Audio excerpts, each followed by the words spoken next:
Hello, accelerators.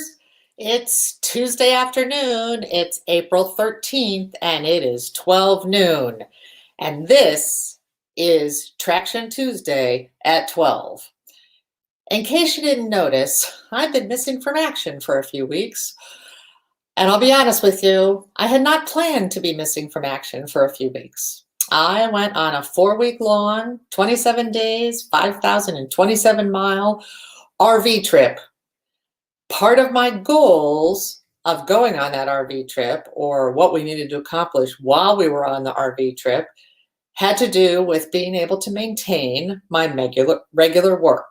So that means publishing my weekly newsletter that's known as Weekly Traction Tips, doing this live feed every Tuesday at 10 o'clock in the morning Eastern, not like today where we're here at noon, and providing my ongoing support to the driver's seat, which is my paid membership group. But let me just tell you, despite the fact that I feel like I have all the gadgets, I have a really worthwhile laptop. I have second monitors. I have a video production studio, as you can see, even though if it's only in my spare bedroom. I have a hotspot that allows me to get internet access anywhere on the road. And we had satellite capability on the top of the RV that helped to get TV, Sirius XM radio. I could listen to podcasts. I could do my posting to Facebook. I thought it was all good. However, let me just tell you a little story. Unbeknownst to me, we were going to places that were very remote. Now, they didn't seem to be remote because on the map they looked like they were right next to an urban city. But once you got outside the perimeter of those cities in Arizona, New Mexico, Southern California, Texas, Arkansas, Oklahoma, once you got outside those urban centers, we're talking about wide open prairie land, in some cases desert, where there were no cell towers, there's no easy Wi-Fi hookup, and there were no Starbucks. So I had this problem. And interestingly enough, we did not put on the list of requirements when we were looking for overnight campgrounds that they had to have high-speed internet or really good cell service. So we ended up staying in a lot of campgrounds that did not have either. And one of the things that I learned on my RV trip is this whole notion of doing a job that's location independent.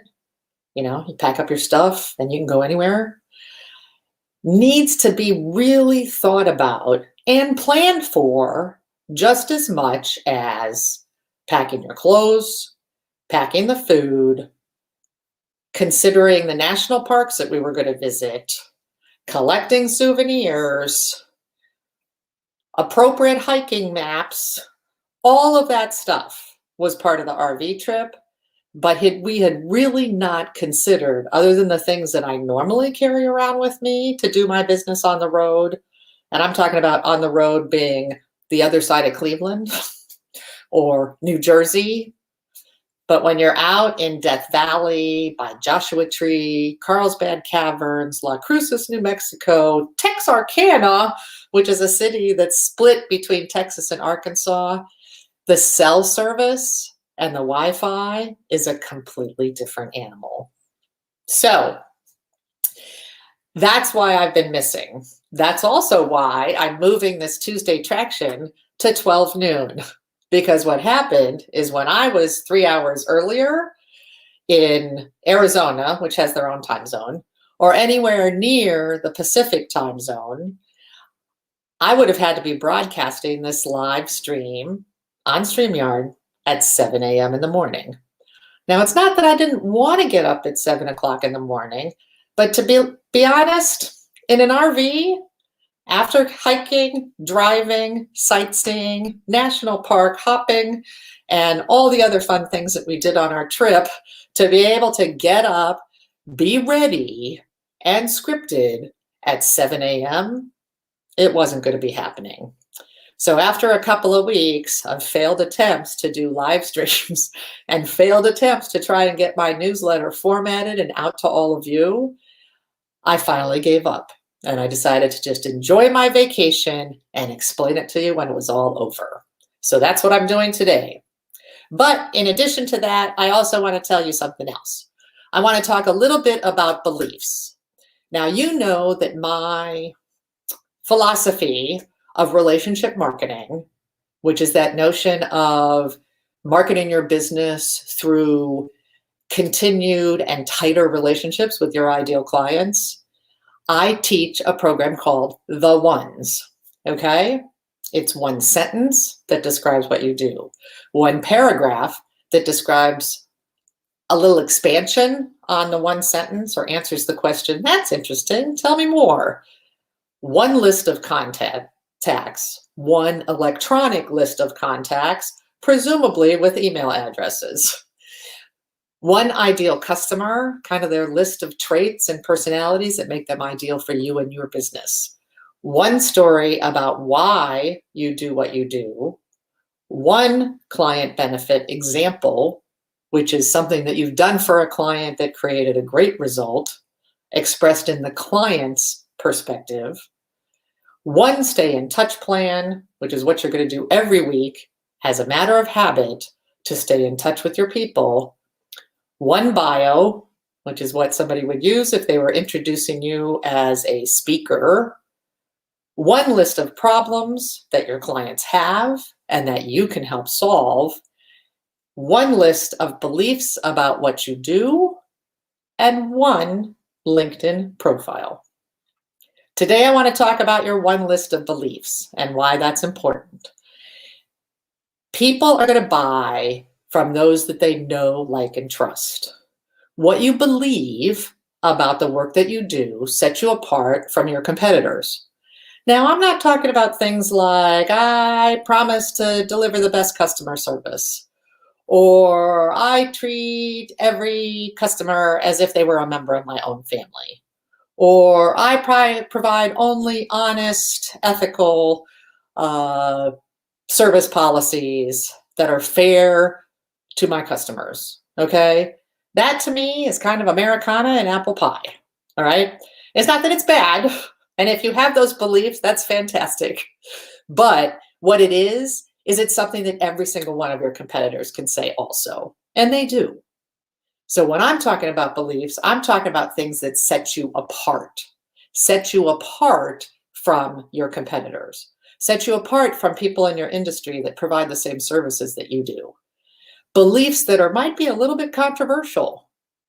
When I was a face painter, one of my beliefs was I believed every face painter needed to be certified, okay?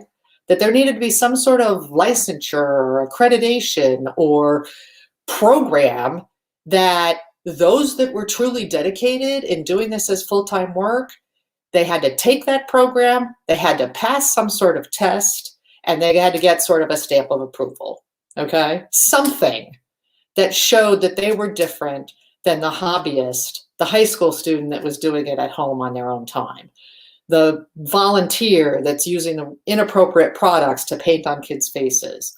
I thought that everyone, I'm not saying we had to go to school for years, but anybody that was a professional face painter had to qualify by taking a course, passing a test, something, okay? That made me a little controversial, but it also dramatically separated from the people in my industry that felt that there should be no barriers to somebody being able to take money for decorating people's skin, all right? So I want you to think about 4 different categories of beliefs for your industry. And you get extra points if you can make it controversial or if you can make your belief somewhat entertaining. Because I'm all about entertainment. That's what gets people to listen to me in some cases. And it might be what gets people to listen to you. And don't forget, we're about putting the fun back in marketing. So I want you to think about the beliefs that you have associated with the work you do. What do you believe? What do you believe about money and charging for your services? That's one category. What do you believe about the message that you convey to your clients or to your client's client if you're working in a business-to-business format? So what do you believe about your message? What do you believe about customer service? Okay. And I'm not talking just about you provide really good customer service. I'm talking about specifics. You believe people should be able to postpone their events. People should be able to get the same pricing for a year. People should be able to reach you between the hours of this and this, bar none. People believe that, I believe that I ought to answer my own phone as opposed to having an answering service or a voicemail pickup. I try to be at the phone during my office hours so that I can pick it up myself.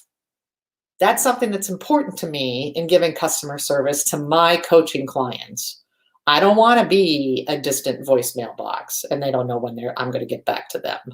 Okay. If I can't answer the phone, I try to get them a little text message that says, I can't answer the phone right now. I'll call you in 15 minutes. All right. Those things are part of what I believe I should be doing to set me apart from other coaches. And then lastly, category number 4 is what do you believe about rules, structure, kind of the way your work operates, how you're going to deal with conflict, things that you believe about operating guidelines, about how you're going to structure your business, how you're going to answer difficult issues, how much time you're going to spend studying things in your industry versus providing services to clients, okay? Basically kind of the nuts and bolts around your work day, your work week, your month, all right? When I have a small group coaching class, I ask my coaching students to come up with 5 beliefs about the work they do. And I give them extra credit if it's controversial. I want you to be able to come up with at least 5. You might be able to come up with 10. And if you want my opinion on what those beliefs look like, I'm happy to take a look. All you have to do is post them below this video or send them to me on Facebook in a private message.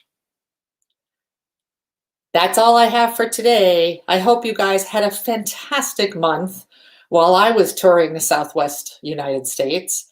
I do hope to be able to fix all the technological problems in the future so that I can once again go off in my tin can with wheels and have a chance to see what this beautiful country has to offer.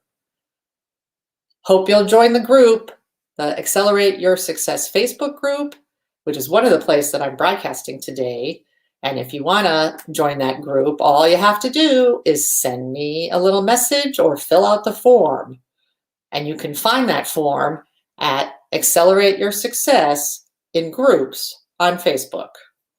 Today is Tuesday, which is really exciting for me because it's also April, which means that our Taco Tuesday resource guide is going to be updated this month.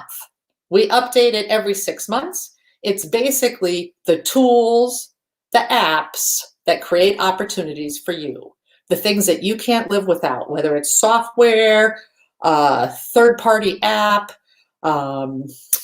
anything really. And the members of the AYS group are the ones that are sending in that information. So it's not what I think is a fantastic piece of software, although some of my contributions are in there. It's what you think are fantastic apps that you can't live without. And we update it every 6 months, and you can get it for free just by being a member of the group. All you have to do is go to the files section and download the latest one. We're going to publish a new one this month, so don't forget to get it. It's a really useful resource, and it'll give you all kinds of answers to some of the questions that you might have about technology and ways that you can get things done more efficiently as a small business owner. Traction Tuesday from this point on will appear at noon Eastern Standard Time as a live stream on Facebook and YouTube. We're officially changing the time of this broadcast so that I can get a little bit more time flexibility when I go on my RV trip next time. Past episodes of the live stream Thursday afternoon tune-up, which is what my initial live stream series was, can be found on my website, which is listed on the bottom of this slide, and you can find it under Thursday afternoon. If you want to connect with me on LinkedIn or Instagram, I would love to have an opportunity to connect with you. We're going to be talking about your LinkedIn profile in some upcoming weeks and how to make it the best possible thing, and then how you can use LinkedIn to be able to attract clients to you as opposed to making cold calls to get clients. Yuck, that sounds yucky. You can sign up for my newsletter on my website, which is accelerateyoursuccessprogram.com. And you can also get the free PDF, which is 10 things you can do to market your business during a pandemic, at the same location. Past letters of my newsletter are printed on the blog on that same website. But let me just say that if you want to know where the action is, you want to be in the Facebook group, Accelerate Your Success. So go over there right now, join, give me your email. I'll send you a PDF thing for free. And then you'll have a chance to take advantage of all the lessons and the resources that I post in the group. And you'll also have a chance to get some prompts for things that you can be doing that will gain you traction in your business. Thanks for watching. It's good to be back. See you next week.